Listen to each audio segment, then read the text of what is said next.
Bienvenue à tous dans l'émission, c'est votre hôte, Danny Haifong. Aujourd'hui, je suis avec Stanislav Kropivnik, ancien officier de l'armée américaine, commentateur géopolitique, spécialiste du secteur et bien d'autres choses encore. Salut Stas, comment tu vas? Hey Stas, how are you? Good. Bien, excellent, oui, plutôt bien. Pretty good. All right. D'accord, oui peut-être. Maybe. Oui, Well, let's do this then, Stas. How about we begin with Bon, faisons comme ça, Stas. Et si on commençait par la situation, toujours en évolution, autour de la guerre contre l'Iran? On peut partager le temps entre la guerre contre l'Iran et le conflit en Ukraine. Allez, tout le monde mettez un j'aime avant qu'on démarre. Commençons donc par ça. Dans la nuit, l'Iran a annoncé avoir frappé un cargo de la compagnie Mediterranean Shipping Company, le Sariska, dans le golfe Persique. Mais l'Irak et les États-Unis affirment que ce navire n'a en réalité pas été touché par un missile de croisière iranien, comme le prétend Téhéran, mais qu'il aurait plutôt subi une panne mécanique interne.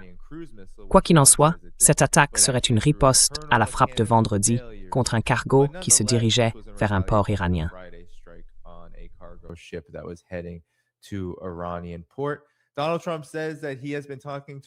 Donald Trump affirme qu'il a parlé avec l'Iran, que son administration est en contact avec l'Iran tous les jours, même si Téhéran dit avoir coupé toute communication.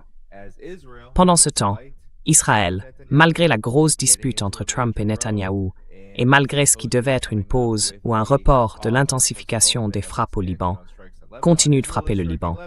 Et l'Iran a prévenu que cela pourrait très bien entraîner une riposte de sa part. Alors Stas, aidez-nous à comprendre ce que vous pensez qu'il se passe réellement. Quelle est, selon vous, la portée de la position de l'Iran et de son attitude, alors qu'il maintient fermement sa ligne dans cette guerre?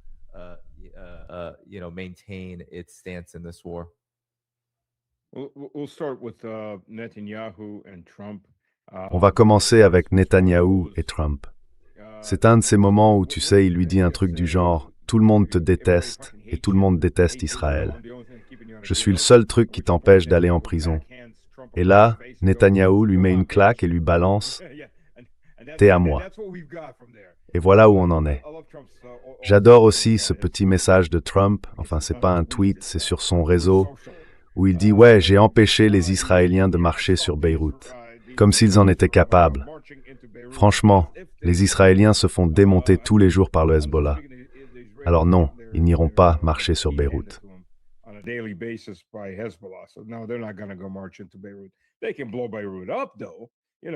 Ils peuvent faire exploser Beyrouth, tu vois.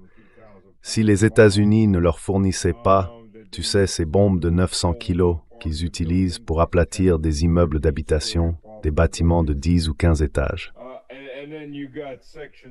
Et puis il y a la section 224 du projet de loi sur les services armés qui arrive et qui ferait en gros d'Israël une partie de l'armée américaine, au moins pour tout ce qui concerne les achats.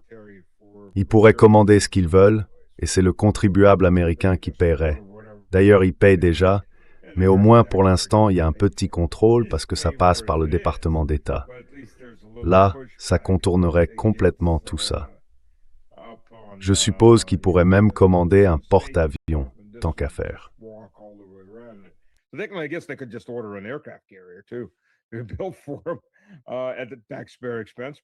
Ils sont faits pour ça, et c'est payé par le contribuable. Pourquoi pas? Le contribuable américain, c'est une vache à lait sans fin. On peut le traire autant qu'on veut. Mais pour ce qui est du Moyen-Orient, d'abord, pour comprendre comment se passent ces négociations de Trump, imaginez un peu. Retournez à l'époque du CP ou du CE1, quand il y avait cette fille qui vous plaisait, mais que vous étiez trop timide pour lui dire bonjour. Alors vous écriviez un petit mot, du genre « Coche une case, tu m'aimes bien ou pas ». Vous lui donniez le papier, elle en cochait une, ou elle écrivait quelque chose, et elle vous rendait le mot.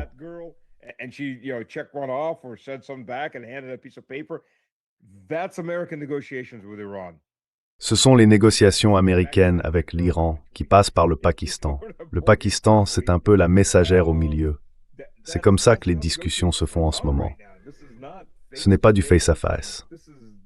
C'est vraiment de la maternelle. au sens propre. En gros, ils s'échangent juste des listes de revendications, presque identiques d'un côté comme de l'autre, sauf que Trump, lui, semble vouloir faire monter les enchères. Mais encore une fois, la semaine dernière, on a vu Trump sur Truth Social publier de nouvelles exigences complètement délirantes, comme s'il avait écrasé l'Iran et qu'il dictait les conditions. Et à la fin, il dit « Le blocus est levé ». Puis le lendemain matin, il dit « Le blocus n'est pas levé ».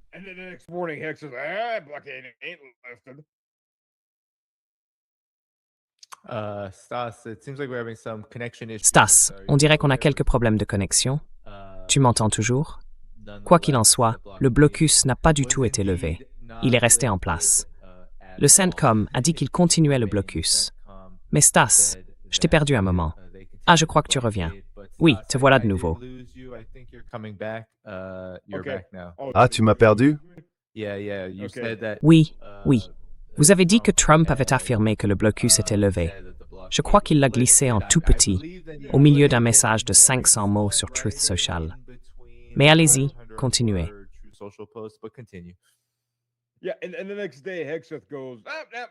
Oui, et le lendemain, Hegseth dit « Non, non, non, c'est pas levé ». Donc on voit bien que l'équipe de Trump n'arrive pas à se coordonner. En partie parce qu'on ne sait jamais quand Trump, disons, tire la chasse, puis se lève au milieu de la nuit pour aller chercher quelque chose dans le frigo, un vieux hamburger ou des frites. Et là, on se demande ce qui va lui passer par la tête pour qu'il écrive un nouveau message. En russe, on dit ce qui se traduirait par « l'urine est montée au cerveau ». On ne sait tout simplement jamais ce qui va lui sortir dans le prochain tweet. Et ça, c'est difficile. C'est de l'imprévisibilité. Et c'est pas ce qu'on veut chez des dirigeants mondiaux. On ne veut pas qu'ils soient imprévisibles. Mais, du côté iranien, d'abord, il faut dire que ce n'est pas un cessez-le-feu.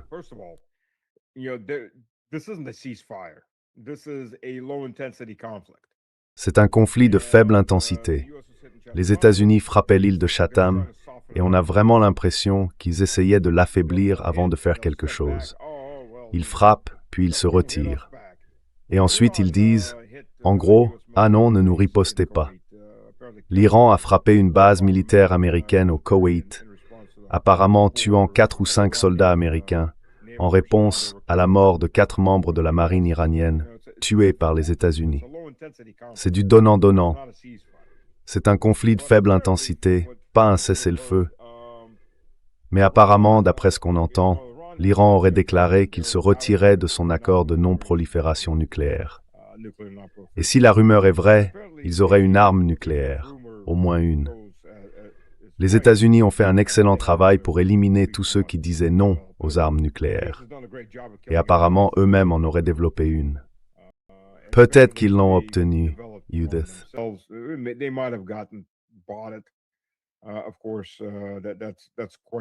Bien sûr, c'est discutable. Ils ont peut-être acheté ça au Pakistan ou à la Corée du Nord, mais ils ont au moins une arme nucléaire qu'ils vont exhiber si la pression continue. Tu vois, la faire exploser dans le désert. Et là, ça change complètement la donne. Tu sais, il y a une note il y a quelques mois, et la question c'était pourquoi attaquer l'Iran? Parce qu'ils ont des armes nucléaires. Alors pourquoi on n'attaque pas la Russie? Parce qu'elle a des armes nucléaires. Tu vois, tout change quand on passe des rapports bidons à la réalité. Et la seule façon pour l'Iran de se protéger, si on parle franchement, c'est d'obtenir l'arme nucléaire. Et c'est ça le message. Le pire message possible. C'est exactement le message que Washington vient d'envoyer à tous les gouvernements du monde. Procurez-vous l'arme nucléaire.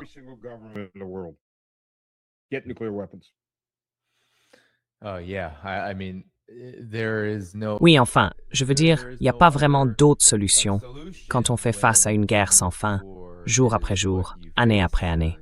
Et c'est exactement ce que l'Iran a vécu.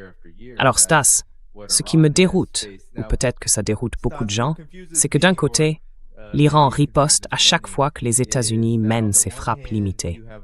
Par exemple, quand le cargo a été touché vendredi dernier, l'Iran a répliqué contre MSC, je crois, l'une des plus grandes compagnies maritimes liées à la fois aux États-Unis et à Israël. Et aujourd'hui, Donald Trump est intervenu sur Truth Social pour déclarer ceci. Si l'Iran se rend et admet que sa marine repose désormais au fond de la mer, alors son armée de l'air n'est plus des nôtres.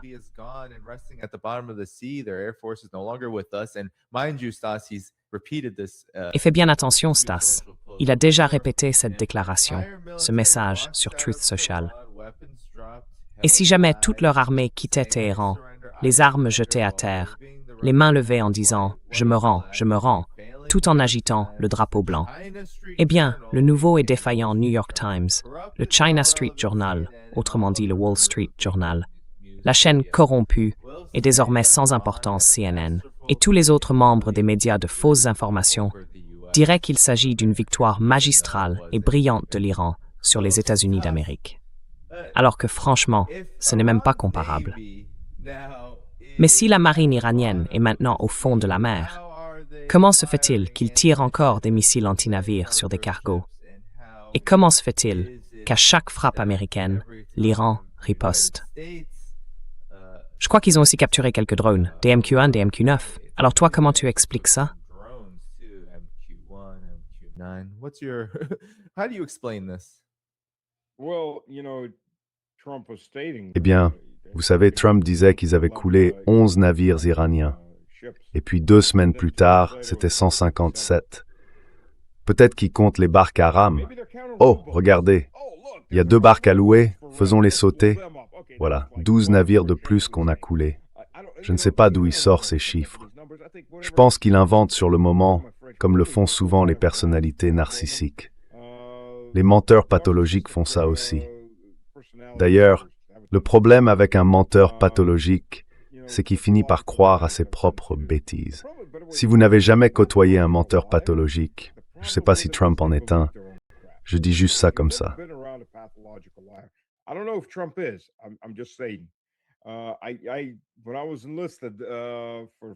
Quand j'étais engagé pendant la première année et demie, le sergent au-dessus de moi était un menteur pathologique. Ce type sortait les pires absurdités et impossible de le faire changer d'avis.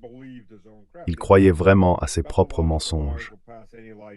Les menteurs pathologiques passent tous les tests de détection de mensonges parce qu'ils y croient eux-mêmes. C'est tout ce qui leur passe par la tête. Du genre, j'ai coulé 157 de leurs navires. Oui, 157 navires. Bon, pour ce qui est de l'Iran, l'Iran n'a jamais eu une grande marine. Ils avaient peut-être une dizaine de navires d'une certaine taille, pas plus. Et l'Iran n'a jamais eu une grande force aérienne. D'ailleurs, une bonne partie de leur aviation, apparemment, s'est réfugiée au Pakistan. Le Pakistan leur a fourni des bases. Cela dit, l'Iran a trouvé des moyens de contournement.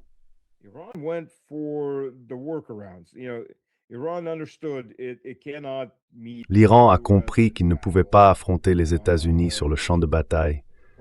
Pas tonne d'eau déplacée contre tonne d'eau déplacée, parce qu'il ne pourra jamais construire une marine de la taille de celle des États-Unis.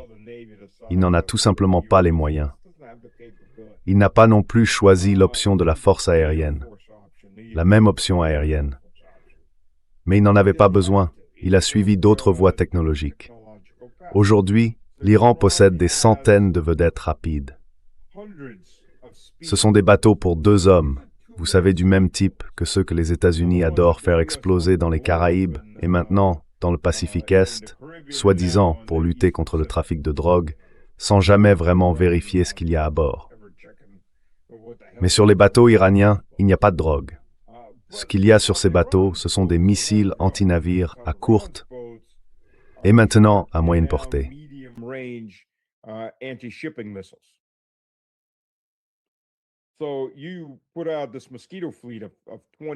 Alors imaginez, vous déployez une petite flotte de 20, 30, 50 de ces bateaux et chacun est équipé de 4 missiles anti-navires. Là, vous avez un vrai problème. Vous savez, Trump veut ramener le cuirassé. Mais c'est exactement comme ça que les cuirassés se font couler, par quelque chose qui coûte moins cher qu'un seul obus tiré par un cuirassé. C'est aussi comme ça que les porte-avions se font couler. Et on l'a bien vu, la marine américaine, même si c'est sans doute la plus puissante du monde aujourd'hui, elle est dépassée. Tellement dépassée que c'en est presque risible. Regardez, La loi américaine impose d'avoir 11 porte-avions et leur groupe d'escorte. Mais en réalité, à ce stade, elle ne peut en déployer que 3 ou 4.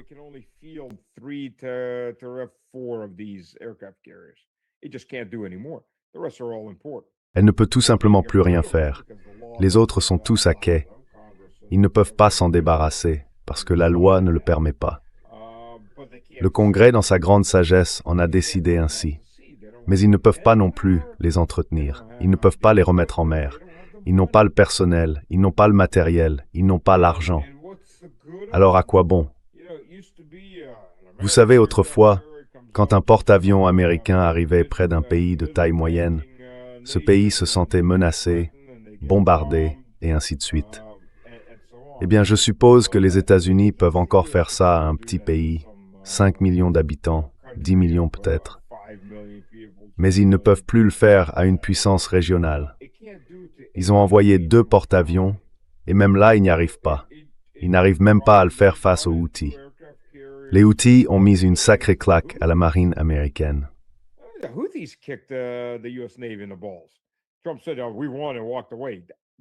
Trump a dit « on a gagné », puis il est parti. C'était très malin de sa part, partir à ce moment-là. Mais regardez, vous avez envoyé ces 2 porte-avions pour faire face aux Iraniens. Et qu'est-ce qu'ils ont fait? Ils tournaient en grand cercle dans l'océan Indien, à environ 1000 kilomètres des côtes iraniennes. C'est comme ça qu'ils ont survécu. Le Lincoln, lui, s'est approché un peu trop. Il s'est fait encercler. Est-ce qu'il a été touché ou pas? C'est pas clair. Certaines sources disent que oui. On ne le saura peut-être jamais. Ou alors bien plus tard. Si quelqu'un prend des photos quand ils arrivent au port, on le saura comme ça. Mais le fait est là, il faisait de grands cercles dans l'océan Indien pour éviter de se faire couler. Et ça veut dire qu'il ne servait plus à rien comme machine de guerre. Et tout ça face à une puissance régionale.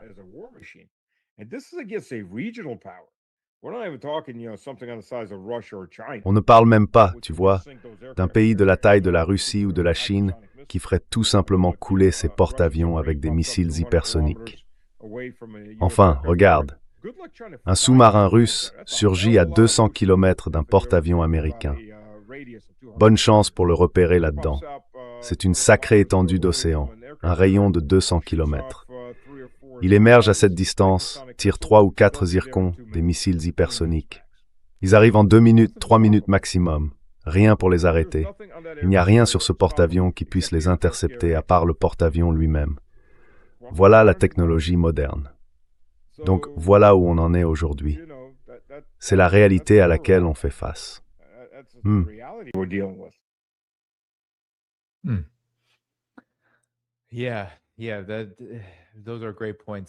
Oui, très bon point, Stas.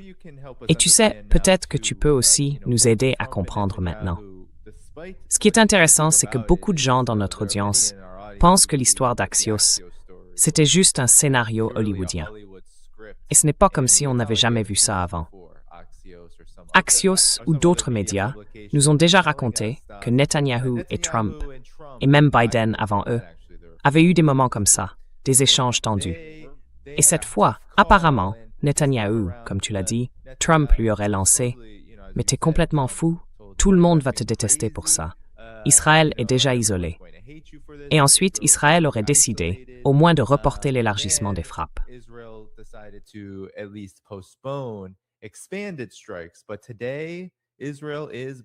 Mais aujourd'hui, Israël bombarde le Liban.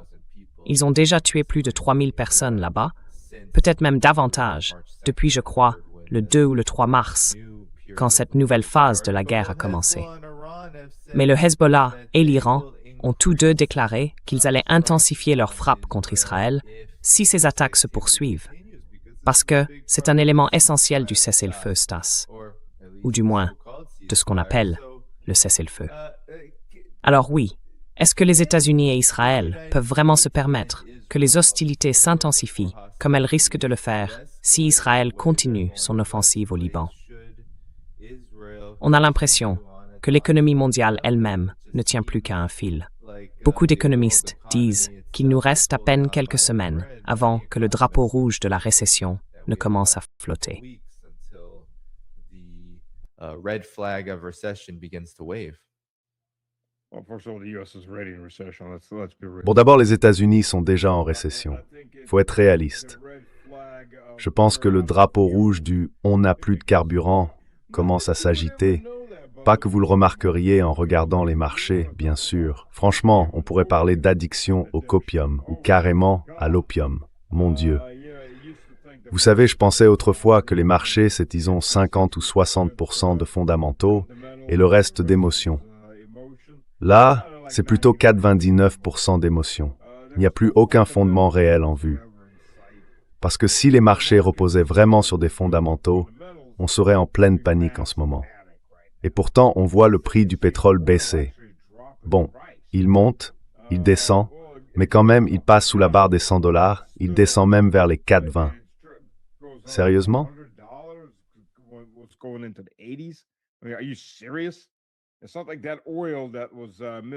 Ce n'est pas comme si le pétrole manquant au Moyen-Orient était soudainement réapparu, ou que vous savez, le blocus du blocus du blocus avait tout à coup été levé.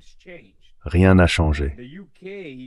Bon, le Royaume-Uni, si les prévisions se confirment, si elles sont exactes, et ce sera sans doute un peu plus tard, parce qu'ils rachètent des réserves américaines, eh bien, leurs réserves seront épuisées dans 2 semaines. Voilà. Les Allemands et les Français, eux, seront à court à la fin juin, début juillet, donc dans environ 4 semaines. Et selon les règles de l'Union européenne, vous savez, les autres États membres qui sont prêts à payer plus peuvent racheter vos réserves. Vous ne pouvez pas faire de préférence nationale. Donc ça va devenir un très gros problème, évidemment. Et comment tout ça va tourner, franchement, personne n'en sait rien.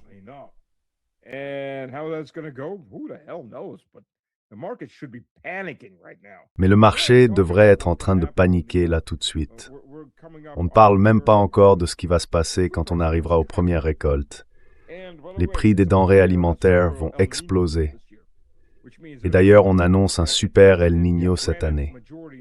Alors oui, c'est surtout dans le Pacifique, mais ça a un impact sur toute la planète. Donc les températures, les indices de chaleur, tout ça va grimper. On s'attend à un été très chaud, surtout en Europe de l'Ouest. Donc oui, la clim, tout ça, ça va être un vrai problème. On parle de problèmes énormes, vraiment énormes, une tempête parfaite. Et pour ce qui est de Netanyahou, que Trump ait eu ou non une discussion du genre « je suis le dur, je vais te montrer qui commande », au final, c'est Netanyahou qui a remis Trump à sa place.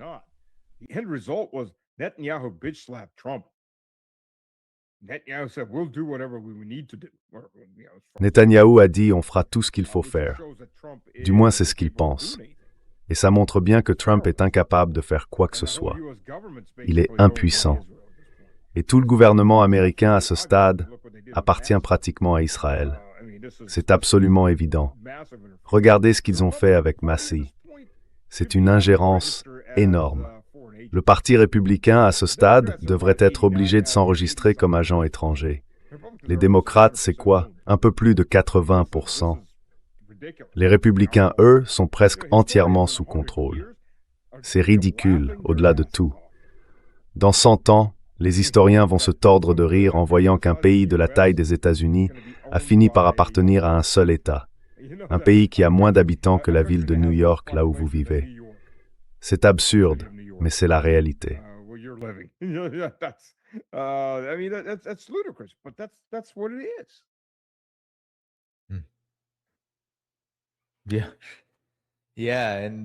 Oui, et Stas, même si rien de ce qui s'est dit dans cette conversation téléphonique n'était vrai, le fait est que quelqu'un a lancé une histoire qui donnait l'impression d'une certaine panique du côté des États-Unis, comme si c'était les menaces iraniennes, ou un avertissement venu d'Iran qui avait poussé Donald Trump à décrocher le téléphone pour dire « S'il vous plaît, ne faites pas ça maintenant ». Même si c'était raconté de façon un peu méchante, ou peut-être que tout ça n'a jamais eu lieu. Mais malgré tout, à ce moment-là, il fallait envoyer un message au grand public et au reste du monde pour dire que peut-être Israël allait un peu trop loin. Cela dit, ça ne change rien au fait qu'Israël continue de frapper le Liban en ce moment même. Alors, est-ce qu'on se dirige vers une situation où l'Iran devra finalement mettre sa menace à exécution? to make good on its warning after all. Yeah, you saying a bit too far makes you an anti. Ouais, dire que c'est un peu trop loin, ça suffit pour qu'on te traite d'antisémite. Surtout en Floride, tu pourrais même te faire arrêter. Tu critiques Israël même si tu dis juste un peu trop loin. Tu vois, Israël, je vais l'appeler comme ça. C'est comme ça que j'ai commencé à le dire. Israël, c'est un crime de guerre déguisé en pays. C'est ce qu'ils sont en fait. Un crime de guerre permanent, sans interruption, entre viol, meurtre d'enfants, et ainsi de suite. Encore et encore. Et puis on te dit, ah, ils se cachent derrière des civils. Ah oui? Donc, pour tuer un seul type, soi-disant, tu rases 2 ou 3 immeubles. D'après les chiffres de l'armée israélienne, enfin, pas leurs normes, mais leurs propres aveux, 83% des victimes sont des civils. 83%. 83% of casualties. Imagine if that was Ukraine. Imaginez que ce soit l'Ukraine. Vous savez, pendant tout le conflit ukrainien, il y a eu environ 15 000 civils tués en 4 ans. Et la façon dont l'ONU le présente, c'est civils ukrainiens. En réalité, la majorité de ces civils sont des Russes, du côté russe. Et on ne compte même pas les Russes de la Russie d'avant le conflit. Ce n'est pas un petit nombre, mais si on compare, on parle de quoi? Environ 2 millions d'Ukrainiens morts. Je ne vais pas dire combien de Russes, mais on est autour de 10-12 Ukrainiens pour un Russe. Et combien de civils ont été tués? Puis, si on se tourne vers la guerre d'Israël, c'est 83%, d'après leurs propres chiffres. C'est publié dans leurs propres journaux.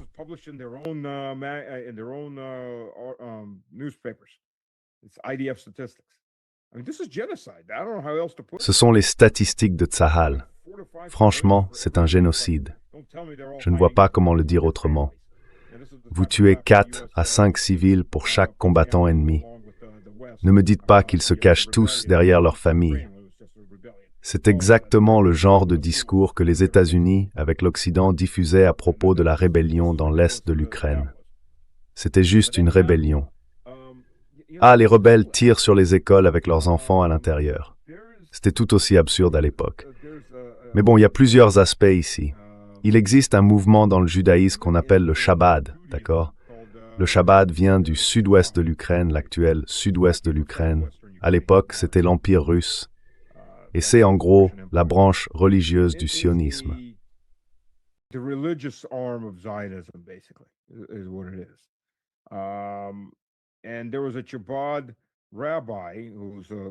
Il y avait un rabbin du mouvement Chabad, un de ces grands rabbins, donc un sioniste, qui aurait dit à Netanyahou, avant même qu'il n'entre en politique, quand il était encore jeune, 2 choses. Premièrement, qu'il deviendrait Premier ministre, et deuxièmement, qu'il serait le dernier dirigeant terrestre d'Israël. Parce qu'il remettrait le drapeau d'Israël au Messie, que Dieu viendrait, et que le grand Israël régnerait sur tout le monde. La question c'est, dans quelle mesure Netanyahou croit-il vraiment à tout ça? Que ce rabbin ait existé? C'est documenté. On sait qu'il a souvent parlé avec Netanyahou, c'est bien établi. Mais la vraie question c'est, est-ce que cet homme y croit réellement? Parce que dans ces mouvements-là, il y a cette idée qu'Israël doit être au bord de la destruction, en guerre avec tout le monde, pour forcer Dieu à intervenir et à tout balayer pour lui. Et encore une fois, si vous écoutez ces rabbins sionistes, ils le disent en anglais, vous pouvez vérifier sur YouTube, il y a plein de leurs vidéos là-bas. Cherchez, tapez l'âme juive. Et ces rabbins sionistes vous expliqueront en détail que vous, mon ami, vous n'êtes qu'un singe amélioré. Nous serions les seuls à avoir l'âme complète, les 5 parties de l'âme. Nous, on aurait les 5 là où Dieu peut reposer dans notre âme. Vous en auriez 3. Les animaux, 2. Donc en gros, un singe un peu plus évolué. Quand des gens vous regardent à ce niveau-là, s'ils croient vraiment à ça, comment voulez-vous négocier avec eux? Pour eux, vous n'êtes qu'un singe amélioré. Well, Oui, non, vas-y, continue. yeah, no, Désolé. sorry. J'allais dire, Enfin, vous voyez, ils regardent tous ceux qui les entourent comme s'ils étaient moins qu'humains, comme des sortes d'animaux. Le chef du corps des aumôniers israéliens, je ne me souviens plus de son nom à l'instant, mais ce rabbin a déclaré, de façon très connue, que ce n'est un viol que si la victime est une femme juive. Et il occupe toujours ce poste. Ce n'est pas comme s'il avait été renvoyé pour ça. Franchement, c'est sorti qu'ils utilisaient des chiens pour violer des prisonniers palestiniens, et pas seulement. Enfin, c'est exactement ce que faisaient les nazis. La Gestapo faisait ça. Alors comment on arrête un État comme ça? Seulement s'il est vaincu. How do you stop a state like that? Only if it gets defeated. They don't have a brake. They don't have a reverse gear. Ils n'ont pas de frein, ils n'ont pas de marche arrière. Et puis, Netanyahou, dès que les combats seront terminés, devra affronter la Cour suprême en Israël pour des accusations de corruption. Sa femme aussi, et son fils également. Enfin, sa femme et son fils vivent pour Israël à Miami dans leur résidence. Pardon, c'est pas vraiment une résidence, ils ont plutôt des appartements dans un immeuble de luxe là-bas. Mais le fait est que Netanyahou n'a aucun intérêt à arrêter tout ça. Et Trump, vous savez, franchement, les deux derniers présidents américains qui avaient du courage, c'était Reagan et Bush père. Reagan, lui, a carrément dit aux Israéliens « Sortez du Liban, et tout de suite ».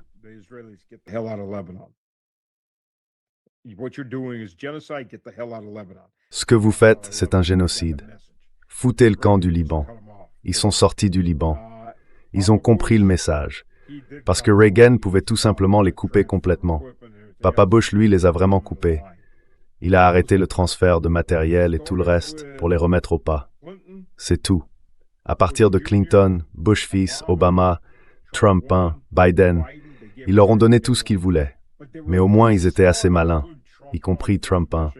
Sa première administration, pour ne pas descendre en Iran. Trump 2, pour une raison ou une autre, mentale, chantage, peu importe, il a cédé, et on en est là aujourd'hui.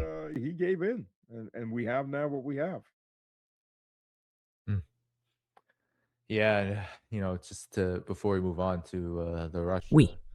Vous savez, c'est juste que, avant de passer au front russe, on peut aussi dire que, surtout au fil des dernières administrations, et peut-être même tout au long de l'histoire des États-Unis, il y a cette idée, vous disiez à propos d'Israël, comment négocier avec un État, si on peut vraiment l'appeler ainsi, un État qui considère tous les autres comme des sous-humains, ou du moins tous ceux contre qui il mène la guerre, le génocide et le pillage. Eh bien, les États-Unis, dans tout ce qu'ils font, surtout en ce moment, contre l'Iran et contre tous ceux qu'ils prennent pour cible, les voient de la même manière. Comme vous l'avez dit, il n'y a pas vraiment de cessez-le-feu. Il n'y a pas de véritable négociation avec l'Iran, en grande partie parce que les États-Unis ne considèrent pas l'Iran comme un partenaire égal, malgré le fait qu'il se soit déjà fait battre par lui.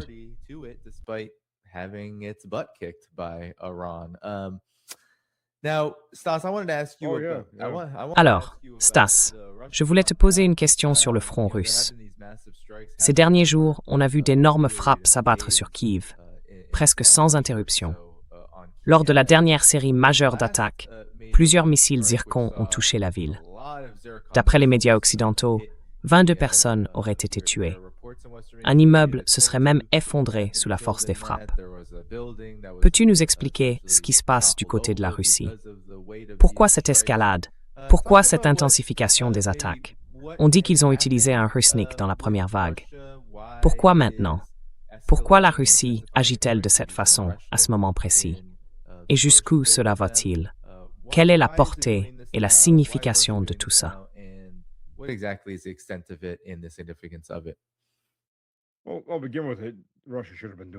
Bon, je vais commencer par ça. La Russie aurait dû faire ça il y a 2 ans, 3 ans. Et la situation s'est beaucoup aggravée depuis.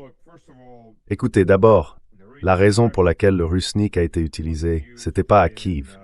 C'était à Bila Tserkva, l'église blanche, une ville qui portait ce nom parce qu'il y avait autrefois une église blanche.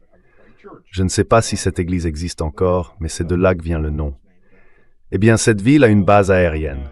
Et sous cette base aérienne, parce que c'est une base de l'armée de l'air soviétique, et que les bases soviétiques, comme les usines et tout le reste, étaient construites avec beaucoup de tunnels en dessous pour résister à une explosion nucléaire et maintenir le commandement et le contrôle, eh bien, il y avait du personnel de l'OTAN là-dessous, et peut-être qu'ils y sont encore, en permanence. C'est là que le Rusnik a été utilisé.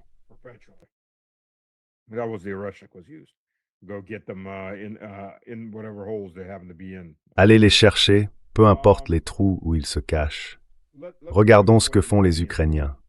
On sait ce qui s'est passé à Starobelsk. Ils ont tué 21 enfants, des adolescents, certains avaient une vingtaine d'années, je crois.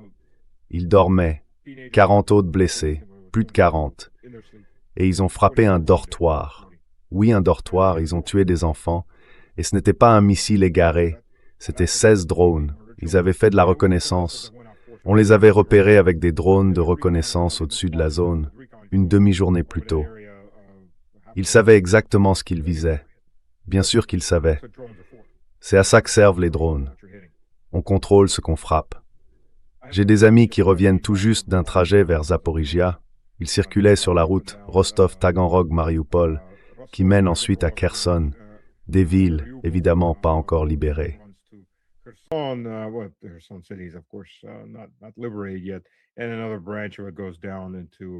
Et une autre branche descend vers la Crimée par le nord. Donc les Ukrainiens disent qu'ils frappent des réservoirs de carburant et des camions-citernes russes dans la région de Zaporizhia. Et c'est vrai quand ils en trouvent. En partie, c'est parce qu'ils font tout ce qu'ils peuvent. Ils jettent tout, absolument tout, pour tenter de mener des attaques de diversion contre l'armée russe, qui avance vers Zaporizhia et s'apprête à prendre le contrôle de la zone par 3 directions. C'est la dernière grande ligne de défense. Après ça, la route vers la ville de Zaporizhia serait relativement rapide, et ce serait une catastrophe en termes d'image. Alors, comme il n'y a pas tant de camions militaires que ça, ils ont commencé à viser des camions-citernes civils, puis des camions civils tout court.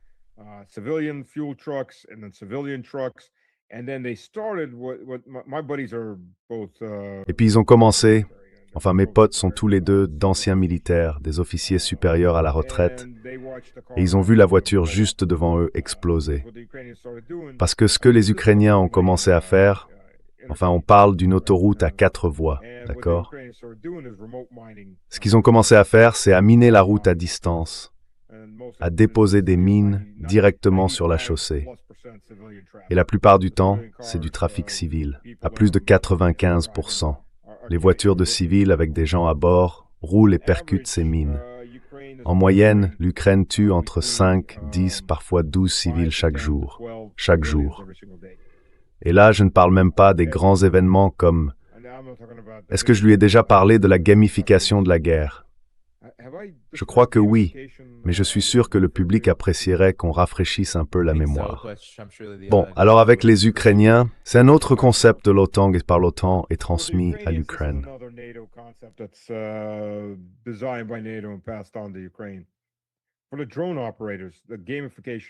Pour les opérateurs de drones, c'est la gamification de la guerre. Les opérateurs de drones gagnent des points pour les choses qu'ils détruisent. La priorité absolue, c'est le matériel militaire coûteux. Ensuite viennent le personnel militaire, puis le matériel civil de grande valeur, comme les engins de chantier ou les équipements de télécommunication. À défaut, ce sont les camions civils. À défaut encore, les voitures civiles. Et à défaut de tout ça, ce serait une grand-mère avec une poussette et son petit enfant qui se promènent. Il faut tuer quelque chose. Ils gagnent des points pour ça. Et avec ces points, à la fin du mois, les unités rassemblent leurs scores et les échangent contre du meilleur matériel, de meilleures rations, des primes, des gadgets, peu importe. Voilà ce qu'on appelle la gamification de la guerre.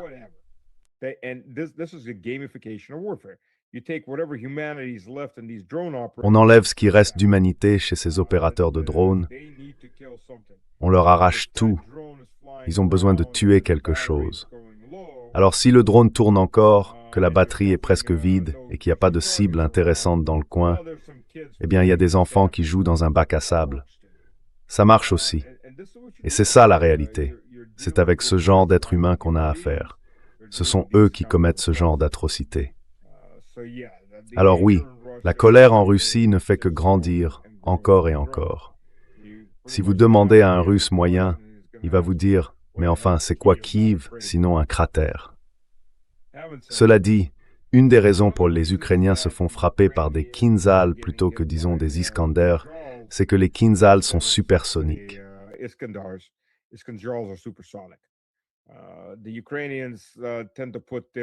Les Ukrainiens ont tendance à placer leur système anti-aérien à l'intérieur de leur ville.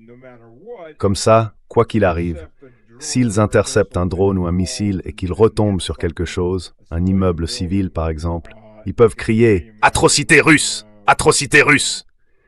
Et si ce sont leurs propres missiles intercepteurs, eh bien tout ce qui monte finit par redescendre, sauf si ça part dans l'espace.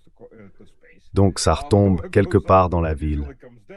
Et là encore, ils crient « Oh, c'est russe !» Ce sont des crimes horribles contre l'humanité. Bref, dans tous les cas, ils trouvent de quoi crier. Et la raison pour laquelle on utilise des armes hypersoniques, c'est qu'il n'y a aucun moyen de les intercepter. Elles frappent principalement, en fait uniquement, des bâtiments gouvernementaux liés aux services de renseignement ou à l'armée. L'un des bâtiments qu'ils ont touché, je ne comprends pas pourquoi il faudrait autant de temps pour enfin le RAM.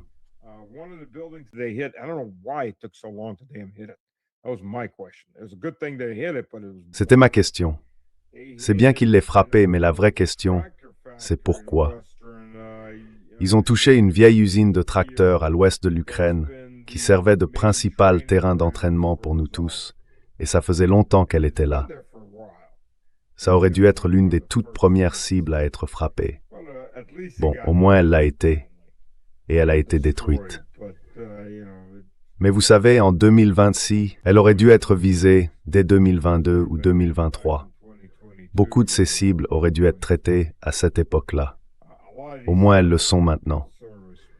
Bien sûr, les Ukrainiens apparemment, et bien sûr, Zelensky doit partir en voyage le plus loin possible de l'Ukraine, ce qui au fond est assez habituel.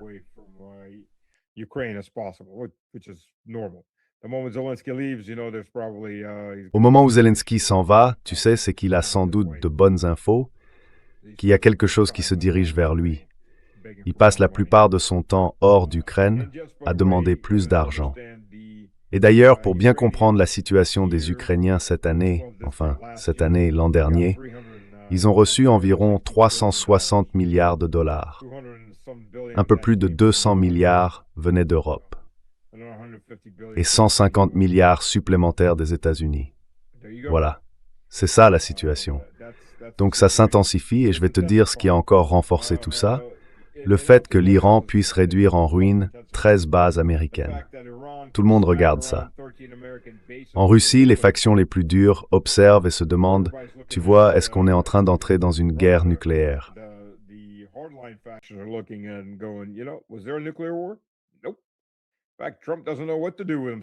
Non. En réalité, Trump ne sait même plus quoi faire de lui-même.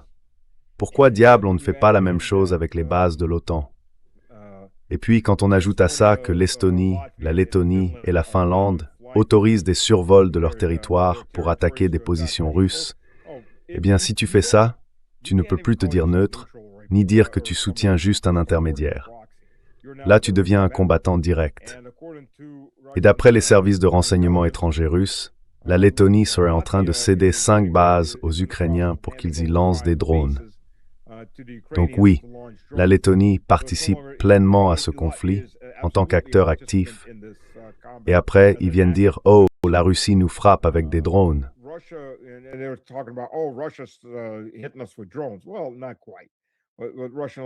Pas tout à fait. Ce que fait la guerre électronique russe, c'est qu'elle détourne les drones ukrainiens qui survolent ces zones vers la Russie, leur envoie de fausses coordonnées, les retourne et les renvoie directement vers la Lettonie ou la Finlande. La Finlande en a eu un petit aperçu la semaine dernière, quand Helsinki a été bouclée pendant environ une demi-journée, parce que des drones ukrainiens volaient au-dessus de la ville et touchaient des cibles à l'intérieur même d'Helsinki. Voilà où on en est. Les Russes commettent des atrocités, ils nous frappent avec des drones ukrainiens, C'est la situation. Et ça s'aggrave très vite. That's the situation, and it's escalating. It's escalating quickly. Yeah. Yeah, and I mean, Oui, in oui. many ways, Stas, Et je veux dire, Russia, d'une those, certaine façon, people in Russia ces gens en who are Russie, ceux que tu appelles les under Trump, durs, as you call qui them, se demandent hardliners, pourquoi la why Russie ne réagit pas comme l'Iran l'a Russia fait, isn't reacting like eh bien, Iran ils n'ont pas reacted. tout à fait That's tort, the case, given parce that que l'Ukraine frappe Ukraine à is l'intérieur du territoire striking russe. inside of Et pas seulement ça, elle le fait avec du matériel américain. Donc, d'une certaine manière, c'est du matériel américain et de l'OTAN qui est utilisé. Et puis, il y a le renseignement, la CIA, le MI6. Enfin, je ne sais pas, j'ai entendu dire que, par exemple, c'est le MI6 qui dirigerait directement les Ukrainiens. Mais bon, on sait que la CIA est très impliquée sur tout le front ukrainien. Ils forment, ils conseillent, ils apportent un soutien logistique depuis le tout début. Alors, pour moi, c'est un peu du pareil au même. Mais toi, qu'est-ce que tu en penses? Comment tu vois cet argument? Sachant qu'on parle ici de la réaction de la Russie à des frappes sur son propre territoire qui ont tué des Russes.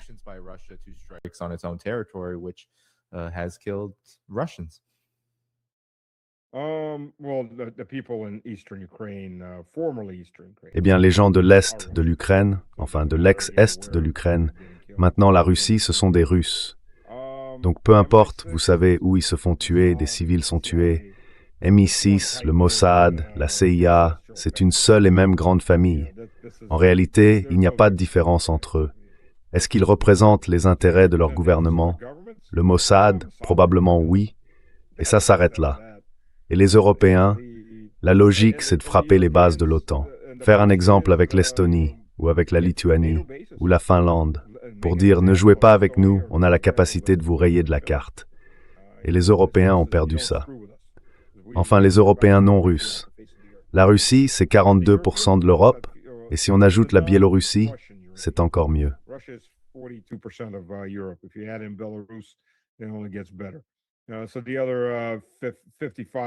Donc, les 55% restants du sous-continent européen en Eurasie semblent avoir oublié ce qu'est la guerre. Ils aiment en parler, ils aiment battre le tambour, ils aiment s'armer.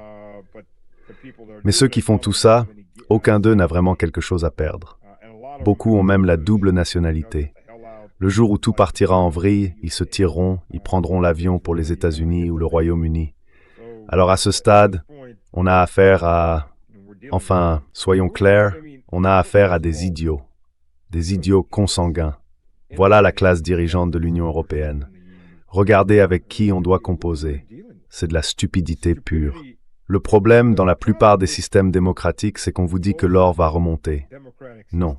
L'or coule et c'est la merde qui flotte. Et le plus triste, c'est que c'est justement cette merde qui flotte tout en haut.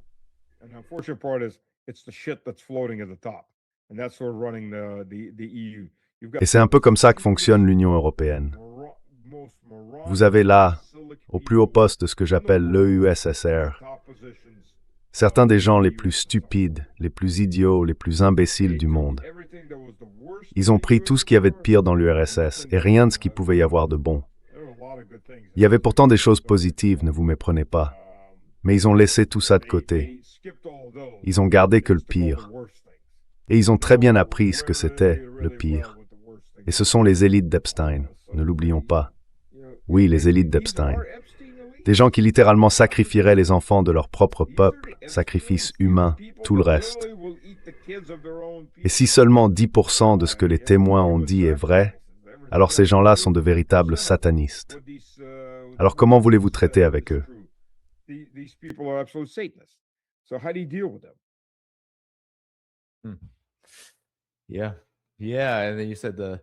Oui, oui. Et puis tu as dit qu'on ne prenait rien de ce qu'il y avait de meilleur en URSS. Mais aujourd'hui, les États-Unis, comme l'Europe, sont en plein effondrement industriel. Et ce qu'il y avait de meilleur dans l'Union soviétique, c'était justement cette puissance industrielle, scientifique, technologique. Toute cette base que la Russie moderne montre encore aujourd'hui vient directement de là, de l'Union soviétique. Alors Stas, aide-moi à comprendre ce paradoxe. Ou peut-être que c'est un cercle qu'on ne peut pas boucler. Parce que, dans tous les grands médias occidentaux en ce moment, les reportages sur le conflit en Ukraine malgré les frappes massives sur Kiev, affirment que l'Ukraine est en train de gagner sur le terrain. Et certains vont même jusqu'à dire que ces frappes ont lieu parce que la Russie essaie de faire croire qu'elle a encore une capacité de projection de force, alors qu'en réalité, elle serait en train de perdre sur le champ de bataille.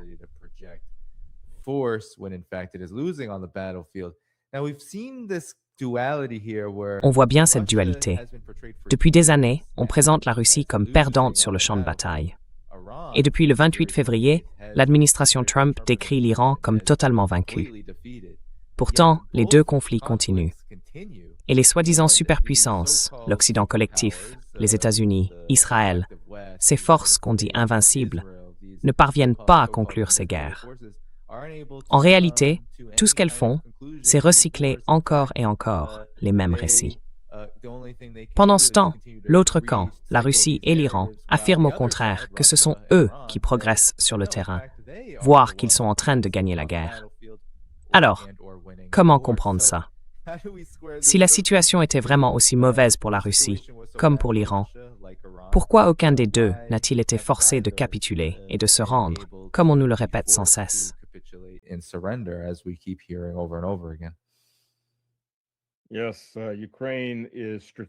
Oui, l'Ukraine avance stratégiquement en reculant. C'est une avancée stratégique vers Kiev. Ils attirent la Russie toujours plus loin, un bataillon détruit après l'autre. En dehors de Zaporizhia, où ils jettent tout ce qu'ils ont, je dirais ceci. L'Ukraine est bien meilleure que la Russie pour les avancées rapides, mais elle ne peut pas les tenir. Et la raison pour laquelle elle est meilleure, c'est qu'ils se fichent complètement du nombre de pertes qu'ils subissent. Ils envoient des gens au front sans arrêt, à gauche et à droite.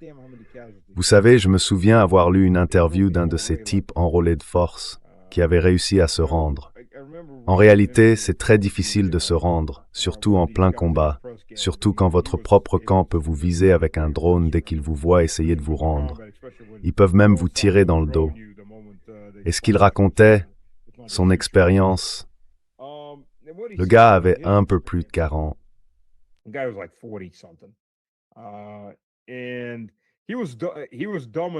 Et il a été assez idiot. Il a reçu une convocation. Assez idiot pour aller au centre médical pour un examen, parce qu'il avait un problème de santé et qu'il savait très bien qu'il n'était pas apte au service. Il disait enfin, vous savez, d'abord, il n'y a pas eu d'examen médical. Tout le monde a été entassé dans un bus. Ils ont tous été emmenés dans un centre de regroupement. Là, ils ont été triés, les trentenaires, 35 ans et moins, en bonne santé, les plus de 35 ans, peu importe leur état de santé, et les jeunes d'une vingtaine d'années, mais pas en bonne santé, ont tous été mis dans le groupe B. Alors le groupe A, les brigades d'assaut d'infanterie, arrivent là, ce sont les Azov, les Tornados et d'autres du même genre, et ils viennent chercher ces gars-là. Ces hommes-là vont en fait recevoir un peu d'entraînement, un équipement correct, et tout ça parce qu'ils sont considérés comme du matériel de valeur. On ne les envoie pas simplement au casse-pipe.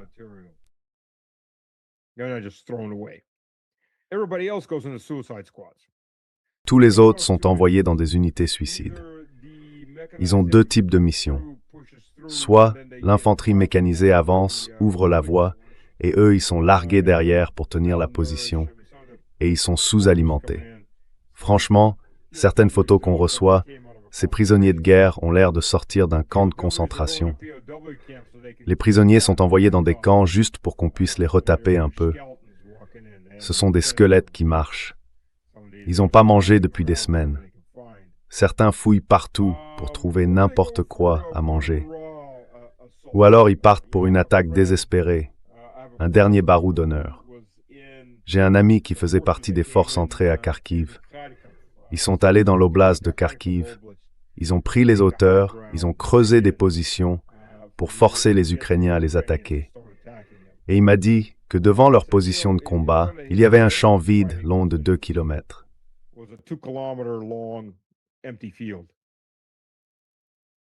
Tu sais, autrefois, c'était le champ d'un agriculteur. Alors, ce que faisaient les Ukrainiens, c'est qu'ils déposaient l'infanterie au bout du champ et ces gars-là se mettaient à courir à l'assaut.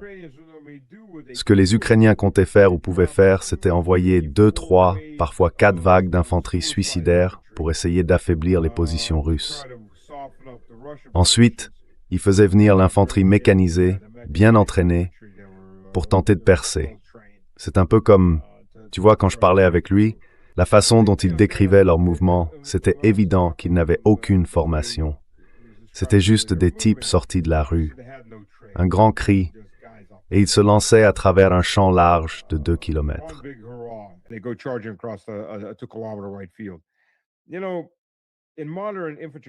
Tu sais, dans le combat d'infanterie moderne, surtout quand je suis en position défensive, si j'ai le soutien de l'artillerie, des mortiers, des lance-roquettes, bref, nos mitrailleuses lourdes. Si je te vois à 300 ou 400 mètres, tu n'arriveras pas jusqu'à moi. Depuis la Seconde Guerre mondiale, la distance moyenne à laquelle un combat commence, c'est 50 mètres ou moins.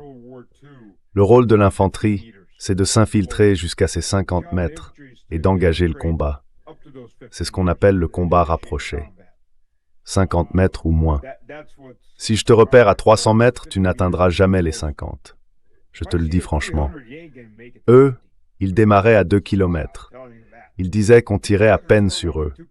L'artillerie les décimait bien avant qu'ils arrivent.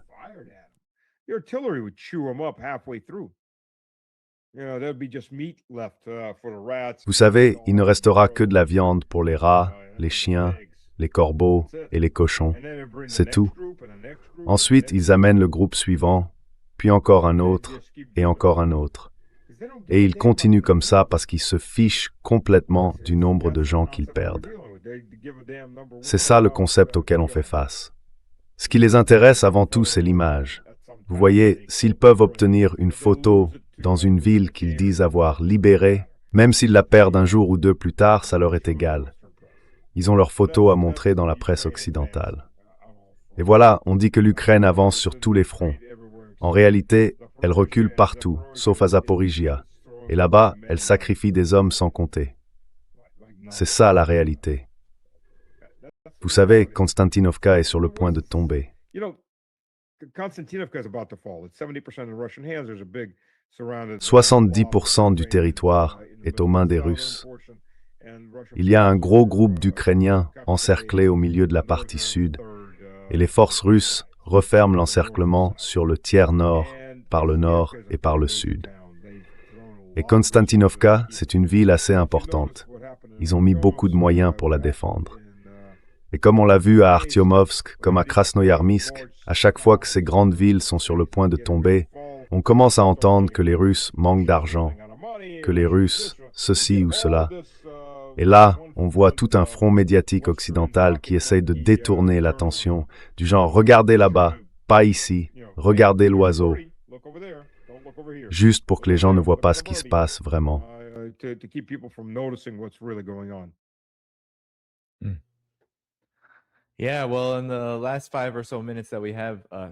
Bon, eh bien, dans les 5 dernières minutes qu'il nous reste, Stas, peut-être que tu peux conclure en nous disant si, selon toi, on entre dans une phase de la guerre en Iran qui ressemble à ce qu'on a vu avec la Russie.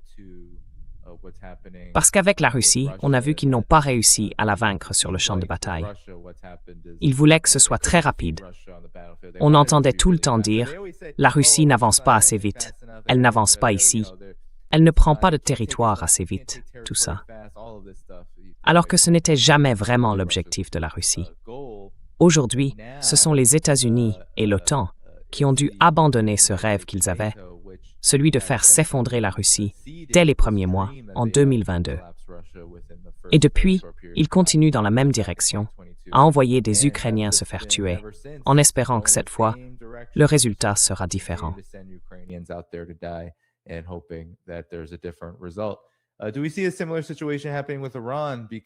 Est-ce qu'on voit une situation similaire se profiler avec l'Iran?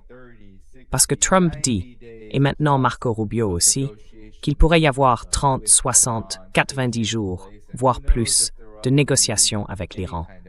Et qui sait s'il y aura un jour un accord, quel qu'il soit. Jeffrey Sachs, qui est déjà venu dans cette émission, a répété à plusieurs reprises qu'il n'était pas nécessaire d'avoir un accord écrit. Mais bien sûr, Stas, il faut qu'il y ait un vrai changement si on veut que cette guerre prenne réellement fin.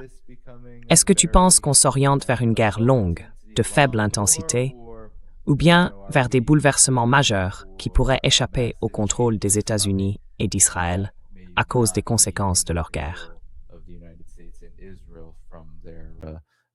From the consequences of their war. It's hard to tell. It all depends. We'll figure this out. Difficile à dire. On va comprendre tout ça dans les prochains jours. Parce que, premièrement, si l'Iran fait exploser une bombe nucléaire quelque part dans un de ces déserts, juste pour montrer sa force, alors là, tout change.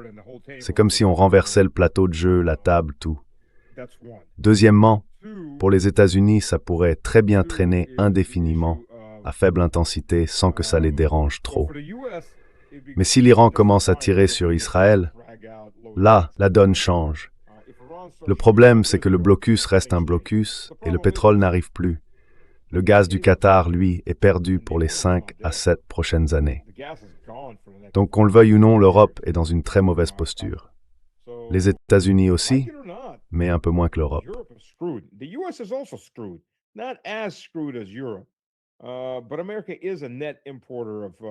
Mais l'Amérique est un importateur net de combustibles fossiles, quoi que Trump en dise. Et les réserves des États-Unis vont s'épuiser. C'est inévitable. Les réserves européennes aussi finiront par s'épuiser. Et d'ailleurs, la plupart de la réserve stratégique américaine est en train d'être vendue à l'Europe. Oui, c'est vrai. Vous pensiez, vous, les gens ordinaires, que l'argent de vos impôts avait servi à constituer ces réserves pour vous protéger? Eh bien, détrompez-vous. Non, non, non, non, non. Votre président ne devrait même pas avoir son mot à dire là-dessus. Les maîtres du monde ont déjà décidé à qui ils allaient les vendre. Et croyez-moi, ce ne sera pas à vous pour faire baisser le prix de l'essence. Vous n'êtes pas assez important. C'est la triste réalité pour nous tous. Alors qu'est-ce qu'ils comptent en faire? Je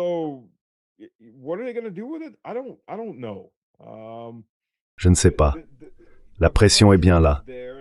Les marchés des matières premières vont exploser, même s'ils sont dans un déni total pour l'instant. Tout va dans la même direction. Rien n'a changé. En tout cas, rien n'a changé pour le mieux.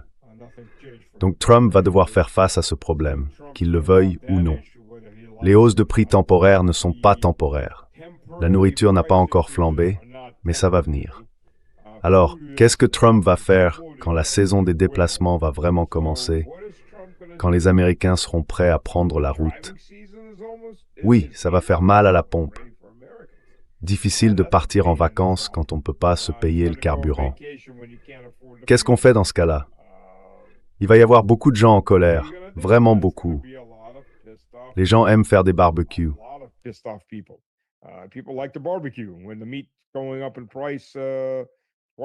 Quand la viande augmente de prix, 2 fois plus cher ou 1 fois et demie plus cher, eh bien le barbecue devient beaucoup plus petit. Et ça, c'est une gêne constante, un rappel permanent pour l'Américain moyen. Je ne parle même pas de ceux qui n'ont plus les moyens d'en acheter, ceux qui sont passés du steak au burger puis au plat préparé sans même le hamburger. C'est une réalité qui reste là, présente. Et après, qu'est-ce qui se passe? On arrive au 250e anniversaire des États-Unis. Franchement, je ne sais même pas ce qu'ils préparent. Apparemment, Vanilla Ice serait la plus grande vedette. Ah, et Milli Vanilli, les 2 jumeaux qui faisaient leur chanson. Millie sang, she was. Milli Vanilli, ouais. Ces gars-là sont à l'affiche. Franchement, on parle de stars complètement rincées des années 80 et du début des années 90.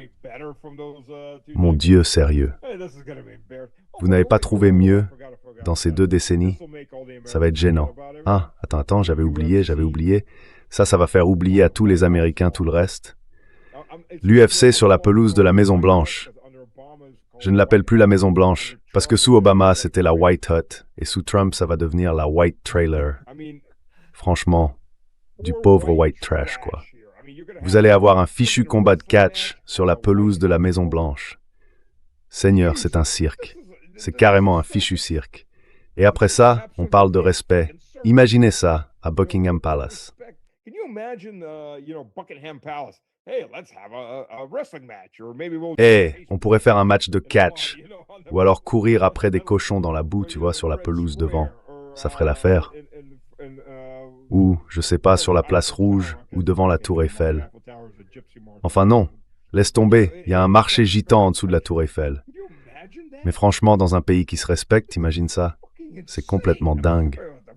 Désolé pour le langage, il est tard, je me contrôle un peu moins. Mais bon, c'est une blague, enfin, une blague bien réelle. Ils vont vraiment faire ça? T'as vu la taille de la scène qu'ils construisent? C'est ridicule. C'est absurde. C'est même drôle à ce stade. Autant faire venir les catcheurs tant qu'on y est, les faux, tu vois? Peut-être même un peu de catch dans la boue, ou une course aux cochons.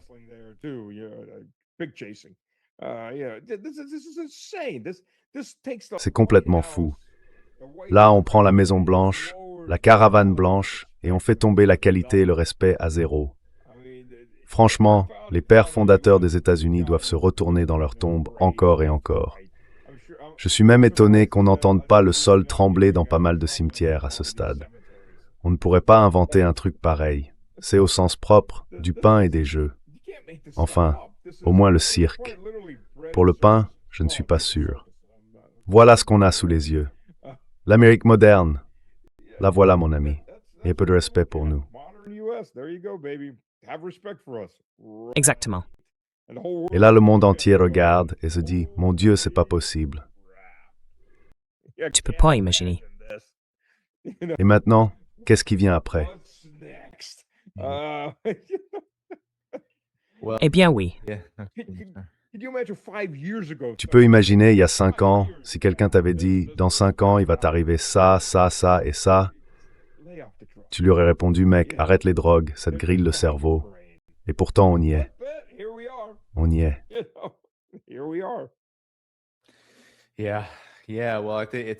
Oui, eh bien, je pense que c'est clairement la preuve du manque de popularité de Trump. Sa grande célébration aux États-Unis n'est soutenue par personne dans le monde du divertissement, alors même qu'il vient précisément de ce milieu-là. Donc pour nous, ça ressemble vraiment à un fiasco. Vanilla Ice, bébé. Glace, glace, bébé. Je l'ai croisé dans un bar il y a environ 20 ans. À ce moment-là, il avait vraiment mauvaise mine. Tout le monde disait sérieusement, t'as fait venir Vanilla Ice? On va plutôt au bar d'à côté.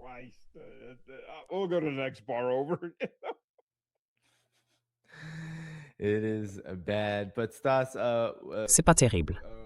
Mais Stas, on va s'arrêter là. Je pense que c'est une bonne note pour conclure. Tout le monde, n'oubliez pas de mettre un j'aime avant de partir. Ça aide à faire remonter l'émission dans l'algorithme de YouTube. Je serai de retour demain, le 3 juin, à 13h, heure de la côte Est, avec notre ami Mohamed Morandi. Donc ne manquez pas ça. Vous pouvez trouver la chaîne YouTube de Stanislav Krupivnik dans la description de la vidéo ci-dessus. Abonnez-vous et suivez aussi son travail. Stas, un dernier mot pour le public avant qu'on se quitte. Any words to the audience before we head out? Que Dieu bénisse tout le monde. Et vous savez, j'espère être là la semaine prochaine.